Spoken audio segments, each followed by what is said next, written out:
There's a lot of news today, so I look forward to taking your questions. Good to see you. And I have some updates for you as well. Later today, President Trump will address the Business Roundtable's quarterly meeting, where he will tout his pro-growth economic agenda and answer questions before more than 100 of our nation's leading CEOs.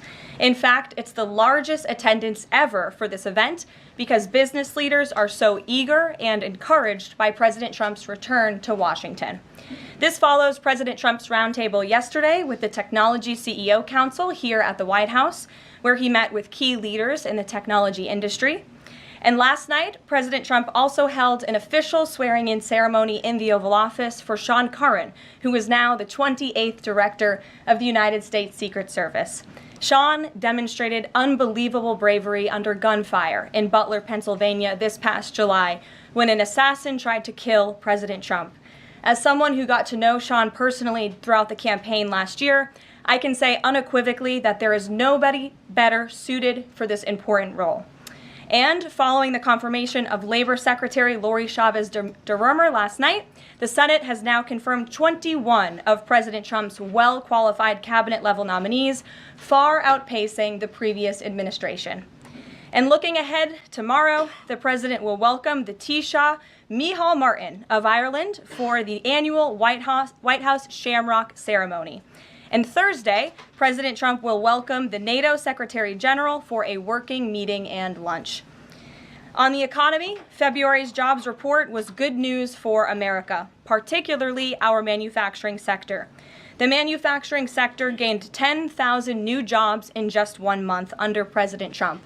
This rebound was led by the automobile sector, where we saw 9,000 new auto jobs created already. That is the most auto jobs added to the economy in 15 months. This was a complete turnaround from the Biden administration, where we were losing an average of 9,000 manufacturing jobs per month last year. Reuters is out with a report that a number of companies are now looking at expanding their presence or bringing their businesses into America because of President Trump's policies. And just moments ago, before coming out here, I saw another report by Reuters revealing that Merck has opened a $1 billion facility at its North Carolina site. This is just the latest pharmaceutical company to boost its U.S. manufacturing in lieu of President Trump's tariffs. This announcement follows Eli Lilly's plans to invest at least $27 billion to build 4 new manufacturing plants here in the United States. And Pfizer has also said it's considering moving their manufacturing overseas right here to the United States of America. As the president has said over and over again, when we purchase products made in the USA, the profits stay here, the revenue stays here, and most importantly, the jobs stay here. And despite the globalist mainstream media's attempts to worry consumers, President Trump will not repeat the trend of past American presidents who broke their promises to the American public and smiled while they stuck a knife in the back of American workers and shipped their jobs overseas. Our country has lost more than 5 million jobs in more than 90,000 factories due to devastating globalization over the last 3 decades alone. North Carolina lost 300,000 manufacturing jobs, including 60% of its furniture manufacturing jobs in the years following NAFTA. And in Michigan, globalist policies destroyed 250,000 jobs, including 40% of the auto industry, which again we know is clawing back because of President Trump's action already. These are harrowing statistics that represent countless towns and families who have been completely destroyed. But the America Last globalist era is ending under President Trump. He will no longer allow our country and our workers, our hard-working American families, to be ripped off. On another very important issue for the president, he continues to work hard to secure the border. If you missed it yesterday, CBP launched an enhanced home mobile app with a new feature, the Intent to Depart, which offers unlawfully present aliens or those aliens whose parole has been revoked an orderly and defined process to notify the U.S. government of their intent to depart the country. The CBP Home app strengthens our mission to secure the border and provides illegal aliens with a straightforward way to leave now before facing much harsher consequences later.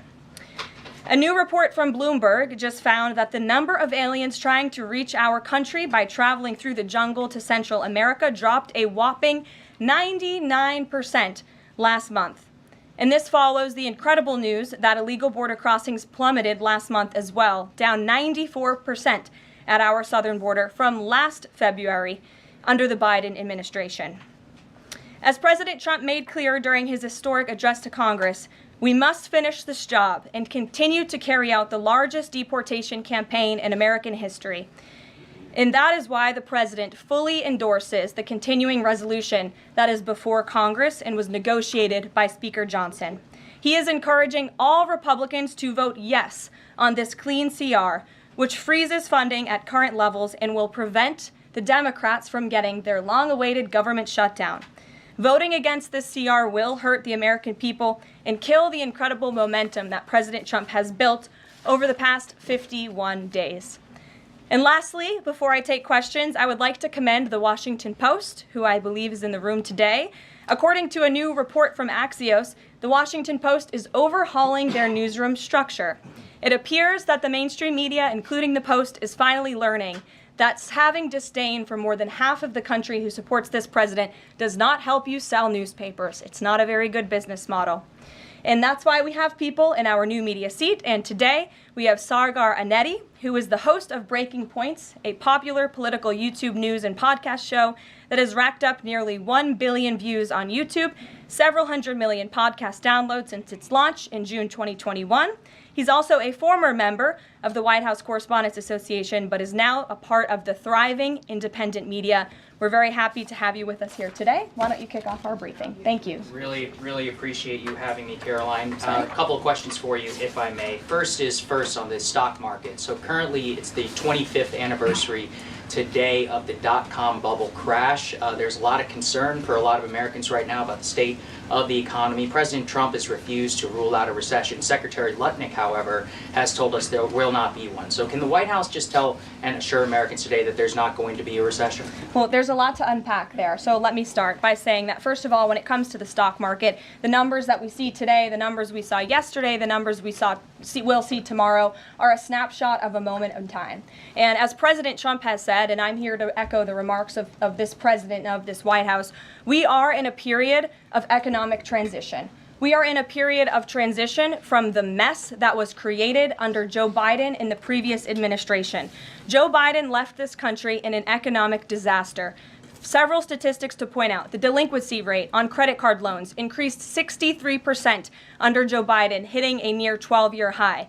Under Joe Biden, all net job growth went to foreign-born Americans. Real wages declined by 1.5% under Joe Biden. And as we all know, and this administration continues to combat, prices soared more than 20% under Joe Biden because of his reckless spending and economic policies. So we are in a period of transition from that economic nightmare under a president who had no idea what he was doing, never held a private sector job in his life, into a golden age of American manufacturing under a businessman and a deal maker in chief in President Donald J. Trump, who is implementing the formula that we know works. Look at President Trump's results in his first term. If people are looking for certainty, they should look at the record of this president. That's why the American people re-elected him back to this office. And look at everything that President Trump has already done and his team has already done in just 51 days. The massive efforts to deregulate, tax cuts, which we need Congress to pass the Trump economic agenda,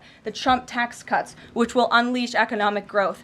And the president also addressed this directly, I will point out as well, when you look at what he said on Air Force One. And he said he wants the American people to have so much money in their pockets they don't even know what to do with it. That's the intent of this administration, and we're working very hard every day on that goal. Second question on the CR. So President Trump came out today in a primary challenge against Congressman Thomas Massie. Congressman Massie's been a supporter of DOGE. He's been a supporter of Make America Healthy Again. What kind of message is this White House sending against a congressman who's sticking up for principles that he's long held in the chamber and voting against continuing resolution and spending?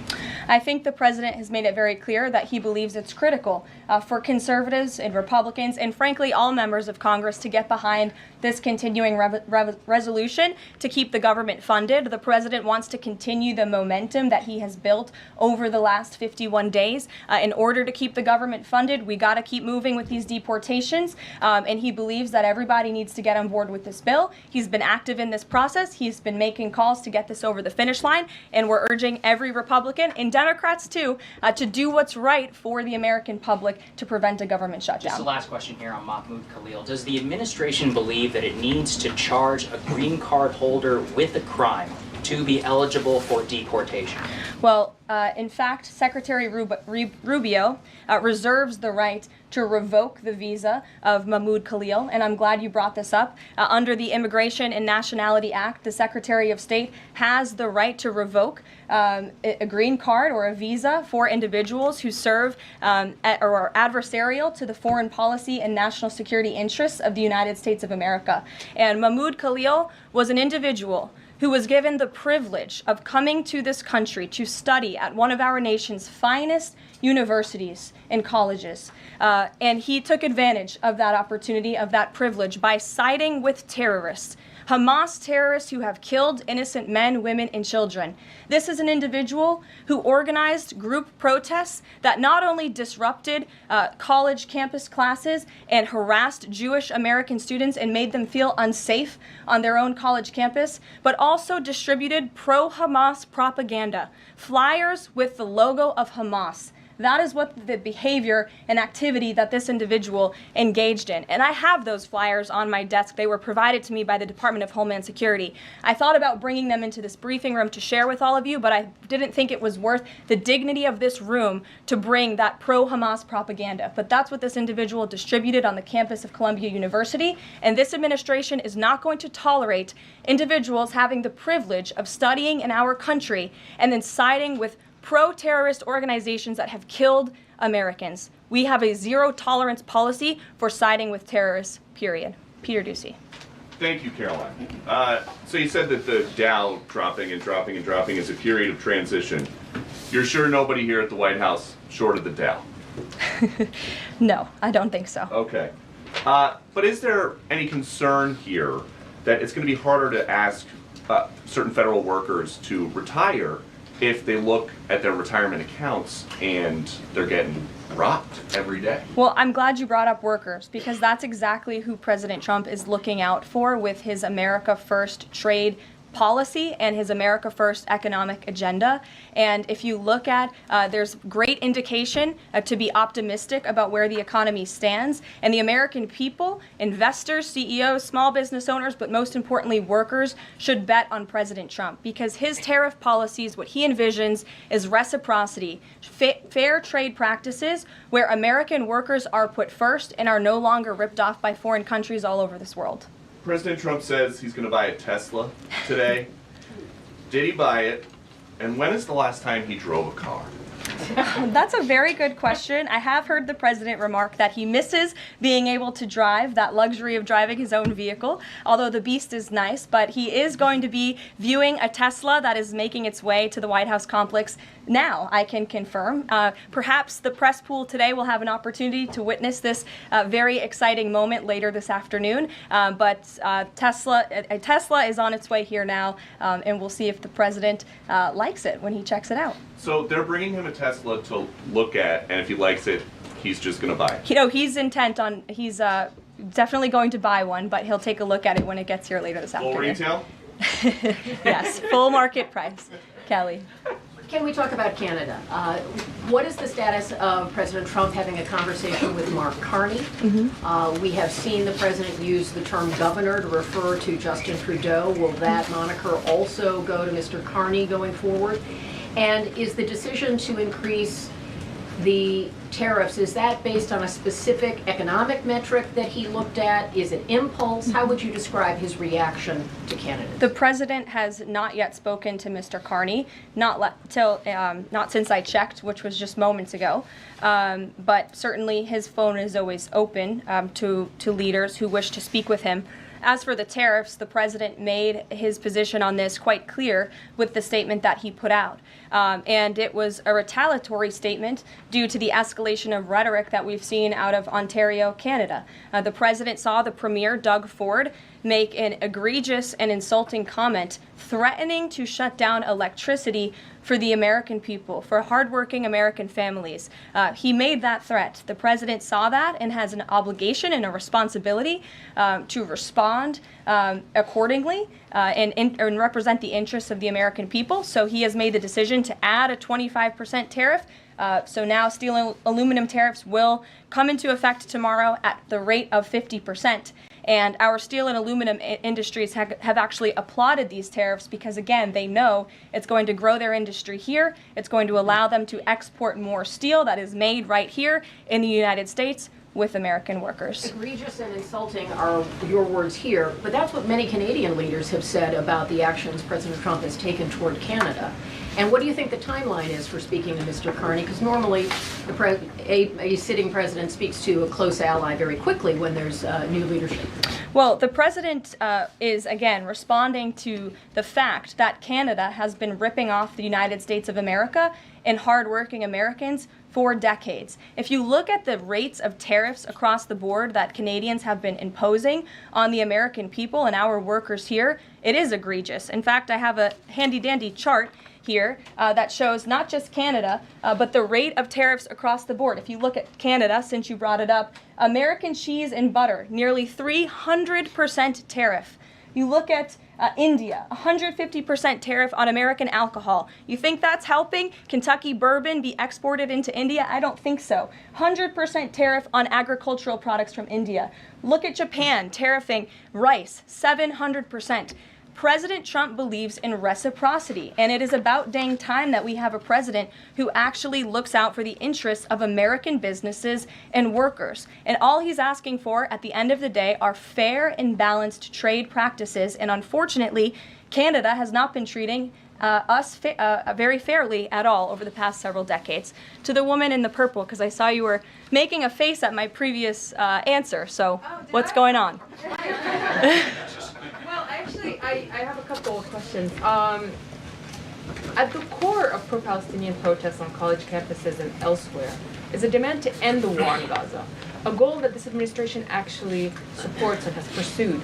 So why has this not been acknowledged or highlighted even? Because these colleges and these protests have again put out Hamas propaganda. The flyers that have been distributed call for violence. The flyers that have been distributed have the logo of an organization that has held Americans hostage, that murdered innocent babies, that murdered men, women, and children. They are a designated foreign terrorist organization, and we are not going to tolerate non-citizens, foreigners who come here on a visa engaging in such behavior, siding with terrorists. And the Secretary of State reserves the authority to revoke the green card or the visa of an individual who serves as an actually, it says right here, reasonable grounds to believe that the alien's presence or activities in the United States would have potentially serious adverse foreign policy consequences to the United States. And I think siding with Hamas makes that quite clear.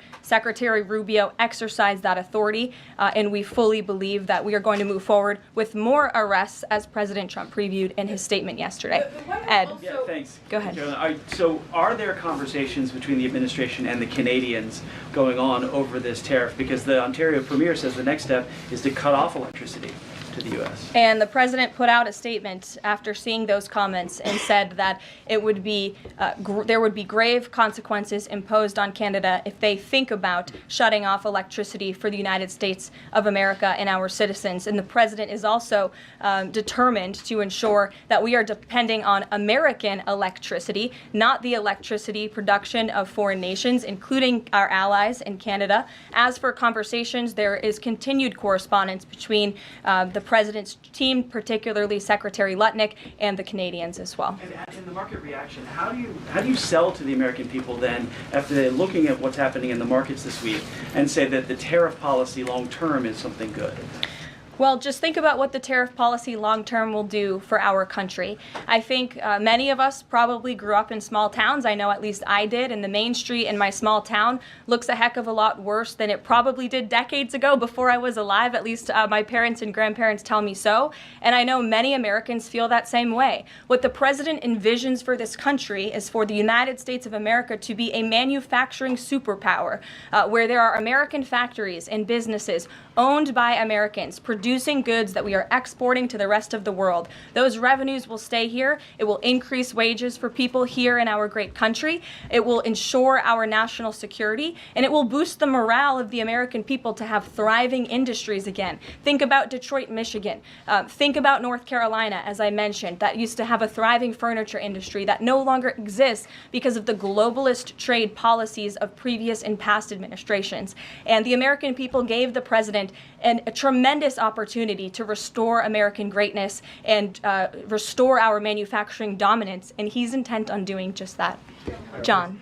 Thanks, Caroline. Two questions for you. First, on the CR, you put up on the screen the president's message to Republicans to support this continuing resolution. Is there outreach to Democrats? Because what we've seen since the beginning of the fiscal year is that in order to get a continuing resolution, you need bipartisan support and you need compromise. Well, right now, we are focused on House Republicans and on the House, because that's the first step, as you know, John. And so the president has engaged in correspondence with House Republicans, whipping votes and getting them to a yes, which I understand has been pretty successful this morning thus far. And so, again, the president is encouraging Republicans especially, but again, as I said, all members of Congress to vote to continue funding this government so we can continue the business of the American people, which elected President Trump to do. And then on financial markets, we've seen this decline yesterday, we see it today as well.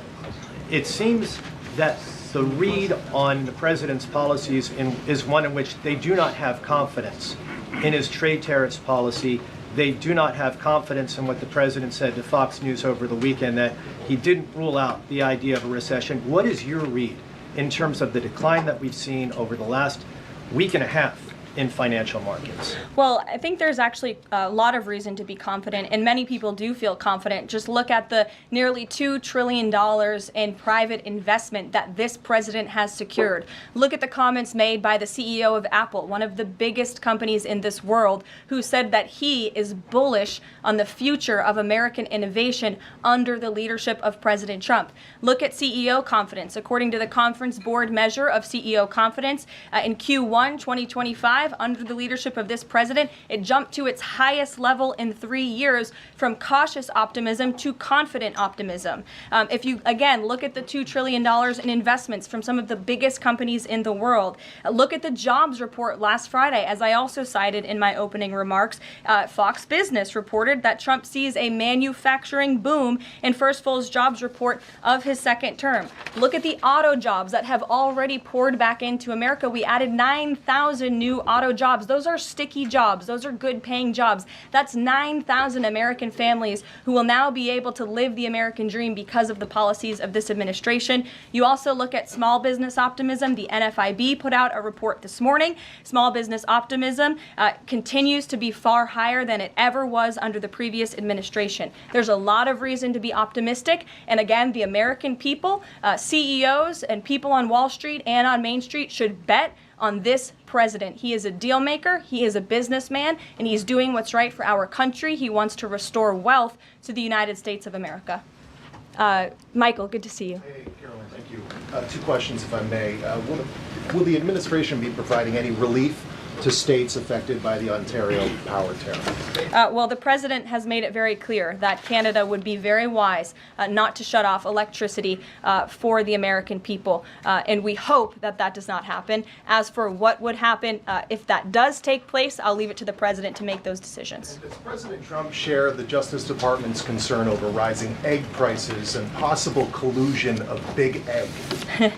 Well, we definitely We definitely do share the concerns of the American people when it comes to the price of eggs. However, good news, the average cost of a dozen eggs is actually down since Secretary Rollins and President Trump announced their plan. It's down $1.85. So that's good news on the cost of eggs. And as we know, under the Biden administration, egg prices went up 22%. This is another example of an economic mess that President Trump inherited, and the Secretary of Agriculture and the President are focused on fixing it. Secretary Rollins put out a 4-point plan rather, to address this crisis, and she has been honest and realistic with the American people, as this administration always is. It will take about 3 to 6 months to get the egg supply back to where it should be, but she's focused, and this administration is focused on doing that every day. Karen. Thanks, Caroline. Just back on the markets, you said that what we're seeing this week right now on Wall Street is a snapshot of a moment in time. But does the president think he bears any responsibility for the turmoil in the stock market this week? Look, the president is unwavering in his commitment to restore American manufacturing and global dominance, and I think he doubled down on that this morning with his new statement and the tariffs that will be implemented tomorrow on steel and aluminum. And he has said recently he's not looking at the market. He said you can't really watch the stock market, but all of the gains since Election Day have been erased in the S&P 500. At what point, how far do stocks have to fall before the president considers it a factor and changes course? Again, as I just said, the president will look out for Wall Street and for Main Street, just like he did in his first term, and people on Wall Street and Main Street should bet on this president. He's doing what's right for this country. Nick, good to see you. Good to see you too. Thank you, Caroline. So, is the president prepared, like what we saw with Congressman Massey, to pressure other Republican lawmakers into supporting this continuing resolution? Well, he is very much, as I said, engaged in this process. He's been making calls to lawmakers on Capitol Hill, and I think his statements against Congressman Massey speak for themselves, and I will let the president put out any additional statements if he chooses to, but he fully expects all House Republicans to vote for this continuing resolution. And just to follow up, can we start to anticipate seeing more of the president weighing in on upcoming 2026 races like we saw this morning? I'm not sure about that. I'm not even sure if I'm allowed to speak about that from this podium. I would check in with our outside political team for guidance on future races and the president's involvement. Elena. Thank you. I wanted to ask about some comments Elon Musk made yesterday. He said that there is $500 to $700 billion in waste and fraud and entitlement spending. He called it, quote, the big one to eliminate. Earlier this month, he also referred to Social Security as a Ponzi scheme. Should Americans expect changes, big changes, to Social Security and Medicare? President Trump has been unequivocally clear on this. He is going to protect Social Security and Medicare benefits and Medicaid for hardworking Americans who paid into these entitlement programs and deserve those hard-earned benefits. And unfortunately, the mainstream media has taken Mr. Musk out of context. I saw a Bloomberg headline that our team actually worked on getting updated and fixed because it was so wrong, and it took Mr. Musk out of context. What he was specifically referring to cutting was the waste and the fraud and abuse that does exist in these programs. According to an IG report from the Social Security Administration, there's more than $70 billion of fraud in the Social Security program alone that we know of. And so the president will continue to protect these programs for hardworking Americans, and actually cutting the waste, fraud, and abuse out of these programs will protect it for hardworking Americans. Okay, respectfully, he said around $500 to $700 billion. There was no evidence to claim that, and also if that is the case, that would represent more than a third of what Social Security paid out last year, maybe 20% of Social Security and Medicare. Again, if you read his full quote, he said, "We think," so it's an estimate based on what he's seen. He's not saying definitively, he's saying that's what DOJ suspects and thinks. And that's exactly why DOJ was created, to ensure that we are investigating the fraudulent spending, the wasteful abuse across our federal government. And I would remind everybody in this room that 77% of the American people support this effort by Elon Musk and DOJ to identify such waste, fraud, and abuse. Caroline. Go ahead. Thanks, Caroline. You're welcome. If we could just step back for a second. When President Trump last addressed the BRT when he was on the campaign trail, his big push was on tax cuts. He's going there today as he's proposing tax hikes in the form of tariffs. Not and true. I'm curious He's not for doing why that. he's prioritizing that over the tax cuts. He's actually not implementing tax hikes.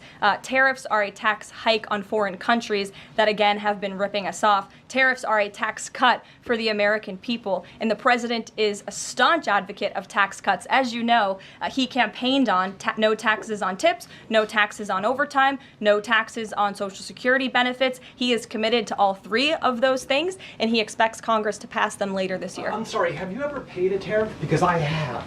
That's They it. don't get charged on foreign companies, they get charged on the importers. And ultimately, when we have fair and balanced trade, which the American people have not seen in decades, as I said at the beginning, revenues will stay here, wages will go up, and our country will be made wealthy again. And I think it's insulting that you are trying to test my knowledge of economics and the decisions that this president has made. I'm now regret giving a question to the Associated Press. Mary, go ahead.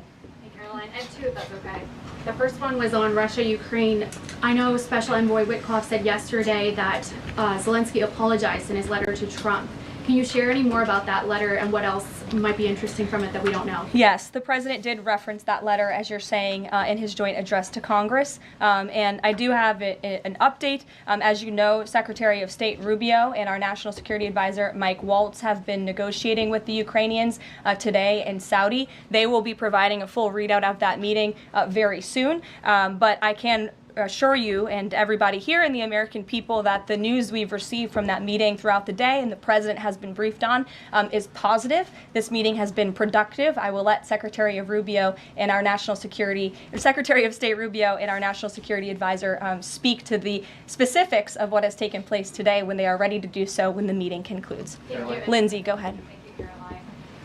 Referring to Mahmoud Khalil, the president has said this is the first of many arrests like this. Does the administration have a rough estimate of how many arrests you're planning to make similar? I don't have an estimate. I do know that DHS, based on very good intel that they have gathered at the direction of the president's executive order, which made it very clear to the Department of Homeland Security that engaging, as I said, in anti-American, anti-Semitic, pro-Hamas protests will not be tolerated. So since the president signed that executive order and since Secretary of Known has taken the oath at DHS, they have been using intelligence to identify individuals on our nation's colleges and universities, on our college campuses, who have engaged in such behavior and activity, and especially illegal activity. And so I don't have a readout on how many arrests will come, but I do know that DHS is actively working on it.